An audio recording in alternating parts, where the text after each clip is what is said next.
I need your name and which historical period interests you most so we can begin our historical journey together. I could tell you fascinating stories about anything from the mysterious Bronze Age collapse to the intrigue of Renaissance courts, whatever catches your interest. Right now I'm actually I looking need at your some name and which incredible historical artifacts period that could interests you spark your most so interest. we can What begin era our of history historical makes you journey most together. curious? I could tell you fascinating.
Let me start by asking you something interesting. What's the first thing that comes to mind when you think of Vikings? Many people have some surprising misconceptions about these fascinating Norse people.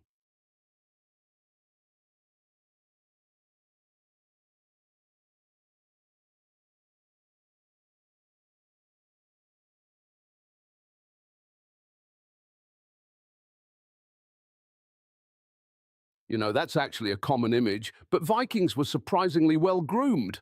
Archaeological evidence shows they bathed weekly, used combs, tweezers, and ear cleaners.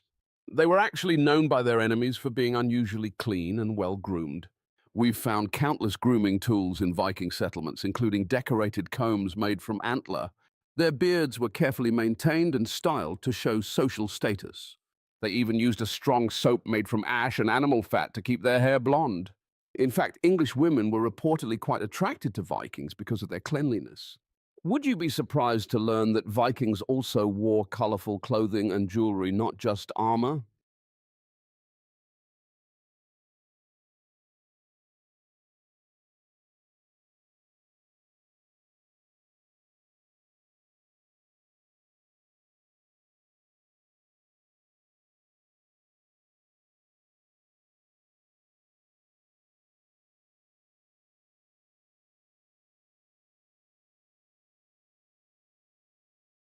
I want to make sure I understand correctly. Could you clarify which riders you're interested in? Are you perhaps thinking of buckaroos, cowboys, Bunker Hill riders from the American Revolution, or another historical group of riders?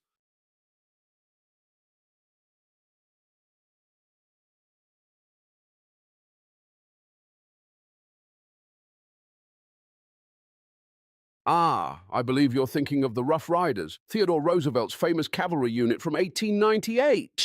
The official name was actually the 1st United States Volunteer Cavalry Regiment, but everyone called them the Rough Riders. They became legendary during the Spanish-American War. Theodore Roosevelt resigned as Assistant Secretary of the Navy just to lead these men into battle. The unit was a fascinating mix of cowboys, Native Americans, college athletes, and even some wealthy socialites. Their most famous battle was the charge up San Juan Hill in Cuba, though they actually fought on foot that day. Many people don't know that they had to leave their horses behind due to limited transport space to Cuba. Did you know that this volunteer cavalry unit helped launch Theodore Roosevelt's political career toward the presidency?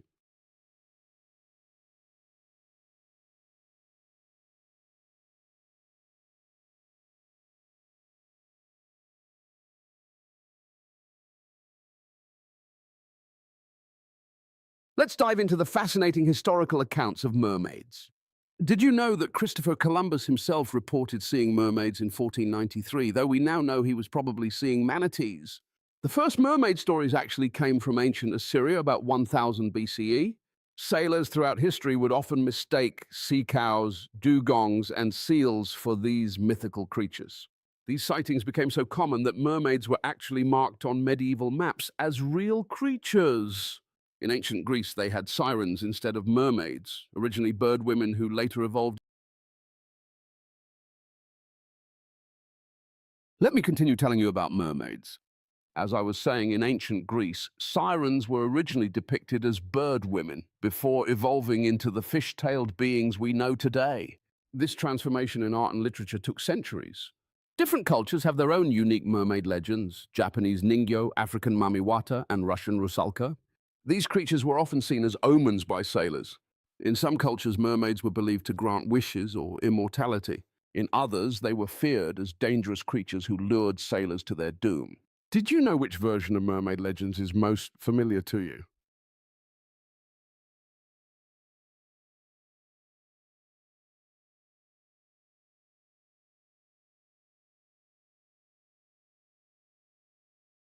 Oh, that's fascinating. Most people don't realize Hans Christian Andersen's original 1837 version was far darker than the Disney adaptation. In the original tale, every step the mermaid took felt like walking on sharp knives, and she didn't get her happy ending. The prince married someone else, leaving her heartbroken. The famous Little Mermaid statue in Copenhagen was actually created in 1913, inspired by this tragic tale. It's become Denmark's most iconic symbol. Andersen's story was revolutionary because it gave the mermaid a soul and human emotions. Earlier mermaid tales usually portrayed them as soulless creatures who could never achieve salvation. Would you be surprised to learn that Andersen was inspired by painful events in his own life when writing this story?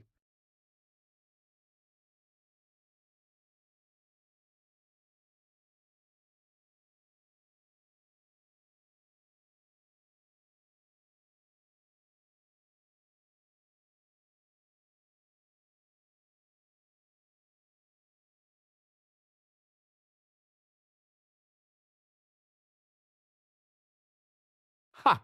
No fish allergies, though that would have been ironic. The real story is that Andersen wrote it after falling in love with a man named Edvard Collin, who married a woman instead.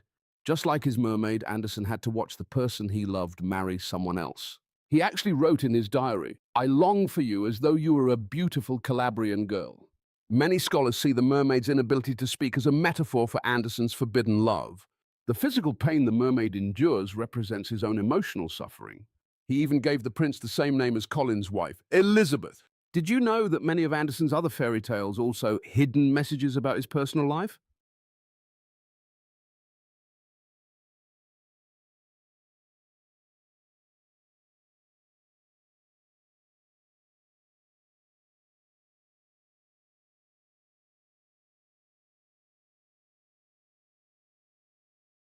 You might be surprised how many beloved films came from his rather dark tales.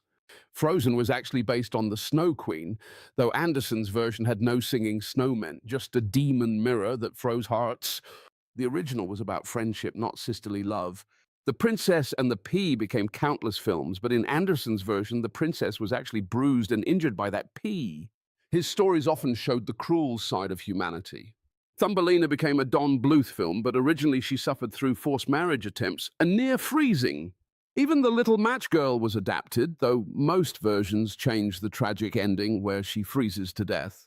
Would you believe that even his tale, The Red Shoes about cursed dancing shoes, became a famous 1948 film, though they had to tone down the part about the girl asking for her feet to be chopped off?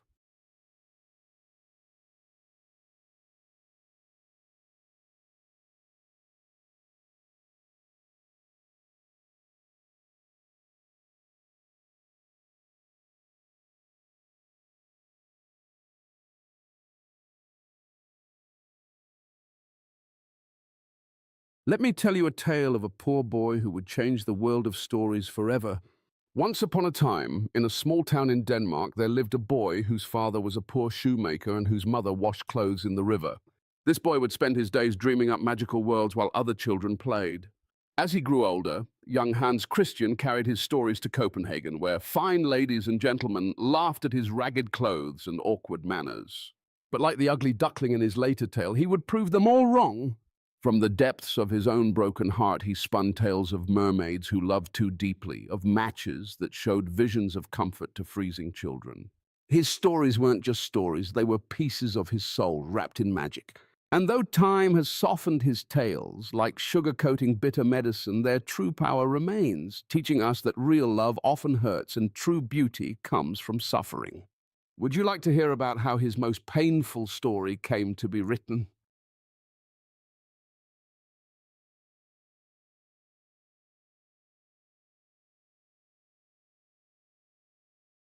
Let me tell you about a love story that birthed a love story. In the year 1835, our storyteller Hans Christian found himself hopelessly in love with a handsome young man named Edvard Collin. Like many forbidden loves of that time, it had to remain unspoken. Each night, Hans would write letters he could never send, just as his mermaid would lose her voice for love. When Edvard announced his engagement to a young woman, Hans's heart shattered like sea foam. And so, dipping his pen in the ink of his own tears, he wrote of a mermaid who gave everything, her voice, her comfort, even risked her soul for a love that could never be. Just as he watched Edvard from afar, his mermaid watched her prince dance with another. Would it surprise you to learn that Andersen never married, keeping this love locked in his heart until his dying day?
Let me tell you a tale that began not in a storybook, but in thousands of years of real Pacific Islander history. Long before Europeans sailed their great ships, the ancient wayfinders of the Pacific used the stars, waves, and birds to cross vast oceans. These brave explorers carried their traditions in chants and stories passed down through generations. For nearly 3,000 years, these master navigators had crossed the Pacific, finding new islands, until mysteriously they stopped, creating what historians call the long pause. Just like Moana's people in the film, they stayed on their islands, forgetting their voyaging ways. The story of Moana echoes a real cultural renaissance that began in the 1970s when Pacific Islanders reclaimed their ancient navigation traditions. Like our animated heroine, they too heard the ocean calling them back to their voyaging roots. Would you like to hear how real Pacific Island legends inspired Maui's character?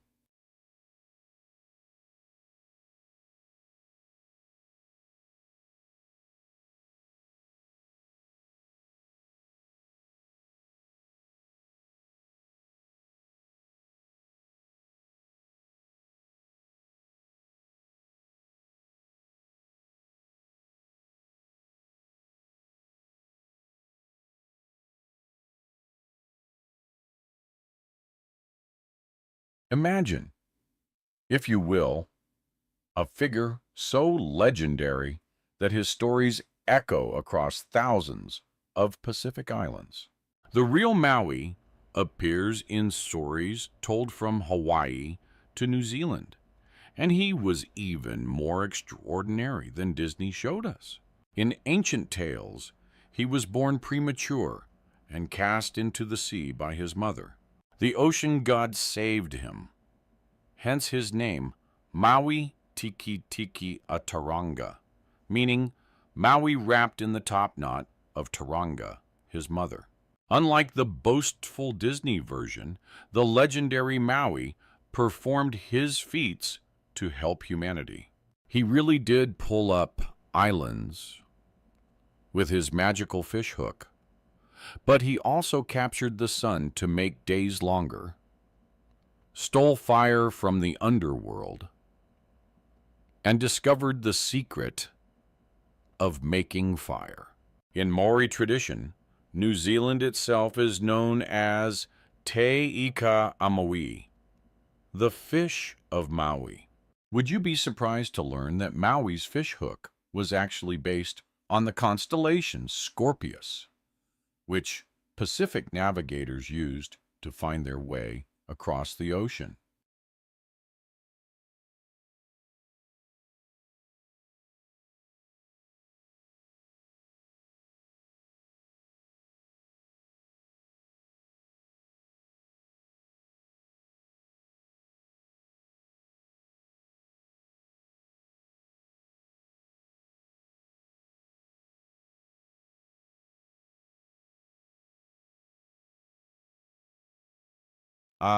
Let me guide you through some fascinating Polynesian traditions. I think you might be thinking of the haka, ceremonial dance, and the hauiki, sacred carvings.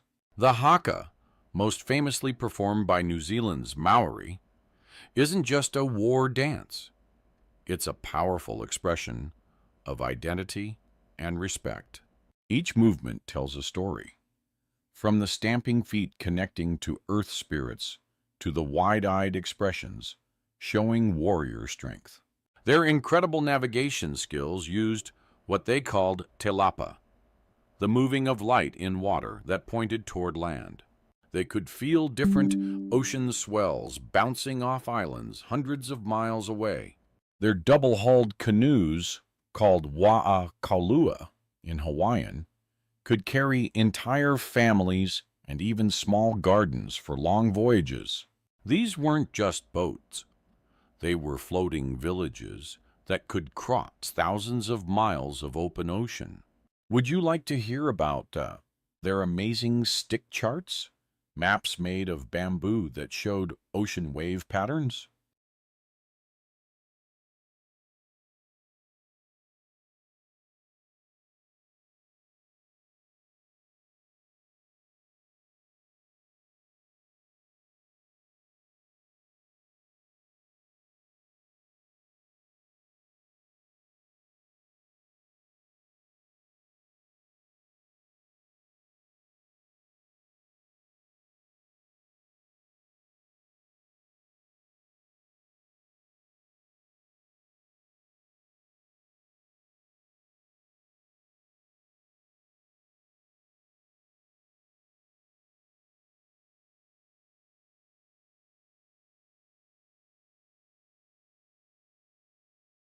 Greetings, citizens. I am the one, the only, Prime Punch, the most spectacular superhero this side of social media. With over 3 million followers and counting, I'm basically saving the world one selfie at a time. And I'm Luna Shadowcaster, his long suffering wife who does most of the actual superhero work while he's busy choosing Instagram filters. Don't mind him, he's still riding the high from that time he saved the city from a giant robot, which I had already deactivated while he was posing for photos. How dare you bring that up, dear? That robot clearly reactivated itself after you left. Probably. And I heroically punched it into space. It was a mall security robot that was 6 feet tall, honey, and you knocked it into a fountain. The footage went viral, though. 500,000 views. That's what matters.